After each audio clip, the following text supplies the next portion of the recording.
Hello friends, welcome to education power 2.2। आज हम आपके लिए सीटेट के लिए क्वेश्चन लेके आए हैं जो बहुत ही इंपॉर्टेंट है। ये हिंदी के कुछ क्वेश्चंस हैं और इस क्वेश्चन से ही आपका कॉन्सेप्ट क्लियर हो जाएगा। आपको इसकी परिभाषा पढ़ने की भी ज़रूरत नहीं पड़ेगी। और ये हिंदी बैकग्राउंड के कुछ क्वेश्चंस हैं जो टेट में, सुपर टेट या फिर आप बीएड एंट्रेंस का एग्ज़ाम देने जा रहे हैं तो उसके लिए भी बहुत ही इंपॉर्टेंट क्वेश्चन है, क्योंकि बैकग्राउंड से सारे ही एग्ज़ाम में प्रश्न आते ही आते हैं। तो आप चलिए देखते हैं क्वेश्चन को, और इन क्वेश्चन से बहुत सारे कॉन्सेप्ट आपके क्लियर ऐसे ही हो जाएंगे। तो हमारा पहला क्वेश्चन है, इनमें से मूर्धन्य व्यंजन कौन सा है। तो ये क्या पूछ रहा है, मूर्धन्य व्यंजन। तो पहला ऑप्शन है प, बी है य, सी है स और डी है ट। तो पहला का करेक्ट आंसर हो जाएगा हमारा ट, यानी ट ठ ड ढ। जितने भी टवर्ग होते हैं, जितने भी टवर्ग होते हैं उतने क्या होते हैं, मूर्धन्य व्यंजन होते हैं। हम लोग ऐसे ही कॉन्सेप्ट से याद रख सकते हैं। और जितने भी पवर्ग होते हैं वो ओष्ठ व्यंजन होते हैं। जितने भी पवर्ग हैं जैसे प फ ब भ, ये ओष्ठ व्यंजन है। और जो यरलवा आता है वो अंतस्थ व्यंजन के अंतर्गत आता है, और जो स आता है वो उष्म व्यंजन के अंतर्गत आता है। तो इस तरह हमारा क्लियर है कि कौन कौन व्यंजन है। तो जो प है वो ओष्ठ व्यंजन है, जो ट है वो मूर्धन्य व्यंजन है, जो य है यानी य र ल व ये अंतस्थ व्यंजन है, और जो तलाबी से, मूर्धन्य से, दंत से और ह है वो उष्म व्यंजन है। नेक्स्ट क्वेश्चन है, हम क्वेश्चन से ही आपके बहुत सारे कॉन्सेप्ट क्लियर कर देंगे। दूसरा क्वेश्चन है हमारा, इनमें से समूहवाचक संज्ञा कौन है, यानी इनमें से कौन समूह का संकेत करता है। तो ऑप्शन नंबर ए है बुढ़ापा, बी है कक्षा, सी है साकेत और डी है ऊन। तो आप ऐसे ही ऑप्शन पढ़ के ही बता सकते हैं कि इसमें समूह का बोध कौन सा करता है। तो दूसरा का करेक्ट आंसर हो जाएगा हमारा बी नंबर, कक्षा। तो कक्षा जो है वो समूह का बोध करता है। जैसे कक्षा हो गया, मेला हो गया, वर्ग हो गए, ये सारे हैं जो कक्षा के क्या बोलते हैं, कक्षा का बोध कराता है। समूहवाचक संज्ञा के अंतर्गत आते हैं ये। नेक्स्ट क्वेश्चन है हमारा तीसरा नंबर, इनमें से परिणामवाचक विशेषण है। तो ये थर्ड नंबर हमारा क्वेश्चन है कि परिणामवाचक विशेषण कौन सा है। तो इसका करेक्ट आंसर पहले ऑप्शन देख लेते हैं कौन कौन से हैं।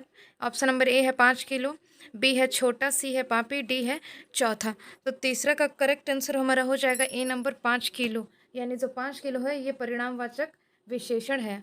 अगला क्वेश्चन है हमारा चौथा नंबर, इनमें से संख्यावाचक विशेषण कौन कौन से हैं। तो ये क्वेश्चन से ही हम लोग को पता लग सकता है कि संख्यावाचक विशेषण कौन है। तो ऑप्शन नंबर ए है इसमें अनेक, बी नंबर है 3, सी नंबर है बहुत सारा और डी नंबर है फिक्का। तो इसका करेक्ट आंसर हो जाएगा चौथा हमारा 3। तो ऑप्शन नंबर बी सही होगा, क्योंकि 3 जो है वो संख्या का बोध करा रहा है यहाँ पे। अगला क्वेश्चन है हमारा पाँचवा नंबर, इनमें से कौन अधिकरण की विभक्ति है। ये विभक्ति है और कारक चिन्ह है जो मेल करने के लिए दिया जाता है। जैसे कर्ता ने कर्म को करण से, वैसे ये दिया है कि इसमें जो अधिकरण है, अधिकरण विभक्ति की चिन्ह कौन सा है। तो अधिकरण विभक्ति का चिन्ह इसमें होगा अधिकरण पर। तो पांचवा का करेक्ट आंसर हो जाएगा हमारा डी नंबर। अगला क्वेश्चन है, संप्रदान विभक्ति का कारक चिन्ह कौन सा है। संप्रदान विभक्ति का कारक चिन्ह कौन सा है। ऑप्शन नंबर ए है के लिए, बी है का, सी है पर और डी है ए। तो इसका करेक्ट आंसर हो जाएगा हमारा ए नंबर, के लिए। संप्रदान विभक्ति का कारक क्या है, के लिए, और अधिकरण विभक्ति का पर। नेक्स्ट क्वेश्चन हमारा, सर्वनाम कुल कितने प्रकार के होते हैं। तो आप लोग को ये पता होगा, बहुत ही इजी क्वेश्चन है। सर्वनाम कितने प्रकार के होते हैं। तो सर्वनाम होते हैं 4 प्रकार के। अगला क्वेश्चन है हमारा, निम्नलिखित में से कौन सा शब्द विशेषण है। निम्नलिखित में से कौन सा शब्द विशेषण है। पहला नंबर है निपट, बी नंबर है खर्चा, सी नंबर है चुपचाप और डी नंबर है मात्र। तो इसका करेक्ट आंसर हो जाएगा हमारा जो निपट है वह विशेषण शब्द यानी विशेषता को दर्शा रहा है। अगला क्वेश्चन है हमारा, कवियत्री का पुल्लिंग शब्द क्या होगा। ये 9 नंबर क्वेश्चन है। कवियत्री का पुल्लिंग शब्द क्या होगा। पहला है लेखक, दूसरा है कवियत्री, तीसरा है कवि और डी है लेखका। तो इसका करेक्ट आंसर हो जाएगा, कवि का पुल्लिंग शब्द क्या होता है, कवि होता है। कवित्री का पुल्लिंग कवि होता है। नेक्स्ट क्वेश्चन है, परिश्रमी शब्द में कौन सा विशेषण का बोध हो रहा है।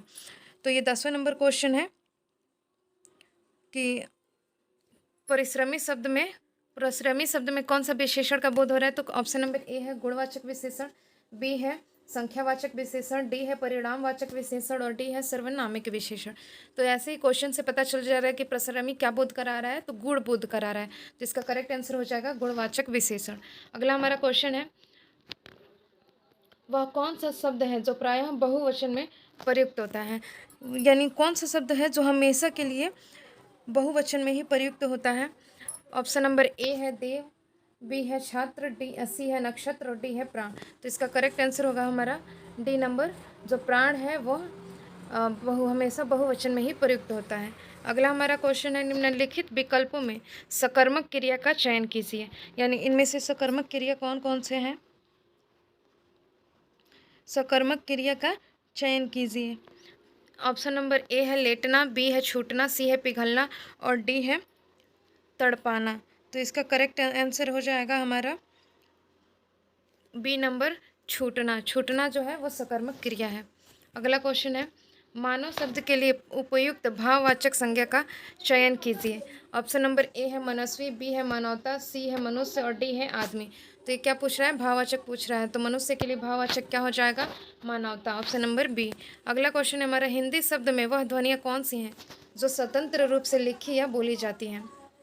तो आप बहुत बचपन में भी पढ़े होंगे कि वैसे शब्द या वैसे ध्वनियाँ जो बिना किसी सहायता के बोली जाती हैं उन्हें क्या कहते हैं, तो उन्हें हम स्वर कहते हैं। और व्यंजन जो होता है वो हमेशा स्वर की सहायता से बोला जाता है। अगला क्वेश्चन है हमारा, हिंदी में वचन कितने होते हैं। ऑप्शन नंबर ए है 1, बी है 2 और सी है 3, डी है अनगिनत। तो 15 का करेक्ट आंसर हो जाएगा हमारा, हिंदी में वचन कितने होते हैं। तो हिंदी में वचन 2 ही होते हैं। अगला क्वेश्चन हमारा 16 नंबर, जिन शब्दों में प्रयोग के अनुसार परिवर्तन नहीं होता है उन्हें क्या कहा जाता है। किसके अनुसार परिवर्तन नहीं होता है तो उन्हें क्या कहा जाता है। तो इसका करेक्ट आंसर होगा हमारा सी नंबर, अविकारी शब्द, यानी जब तक कोई प्रयोग नहीं होगा उसके अनुसार परिवर्तन इसमें नहीं होता है। अगला क्वेश्चन है, इनमें से कौन जातिवाचक संज्ञा है। तो इनमें से कौन जातिवाचक संज्ञा है, सेसव, लोहा, लकड़ी, पुस्तक। तो इसमें कौन सा जाति का बोध करा रहा है, तो जो पुस्तक है वो बहुत सारी पुस्तकें होती हैं, लेकिन ये यहाँ पे करेक्ट जाति का बोध करा रहा है, इसीलिए यहाँ पे पुस्तक जातिवाचक संज्ञा होगा। अगला क्वेश्चन है, वह स्वतः ही जान जाएगा में वह सर्वनाम है, यानी जो वह है वह कौन सा सर्वनाम है।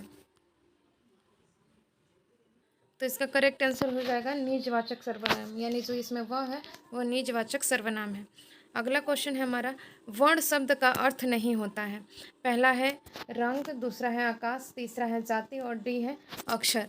तो 19 का करेक्ट आंसर हो जाएगा हमारा आकाश। जो आकाश है उन्हें हम आकाश का वर्ण का अर्थ आकाश नहीं होता है, बाकी रंग भी होता है, जाति भी होता है और अक्षर भी होता है। अब नेक्स्ट और लास्ट क्वेश्चन है, इनमें से कौन भाववाचक संज्ञा के अंतर्गत आते हैं। पहला है पशु पक्षी, दूसरा है गुण दोष, तीसरा है दिशाएं और डी है आभूषण। तो इसमें कौन भाववाचक संज्ञा के अंतर्गत आता है, तो गुण और दोष। जो गुण और दोष होते हैं वो भाववाचक संज्ञा के अंतर्गत आते हैं। तो आज के लिए इतना ही। वीडियो आपको पसंद आए तो चैनल को सब्सक्राइब करें, वीडियो को लाइक करें और शेयर करना ना भूलें। साथ ही साथ किसी भी टॉपिक पे अगर आपको वीडियो चाहिए तो आप कमेंट करके ज़रूर पूछ सकते हैं।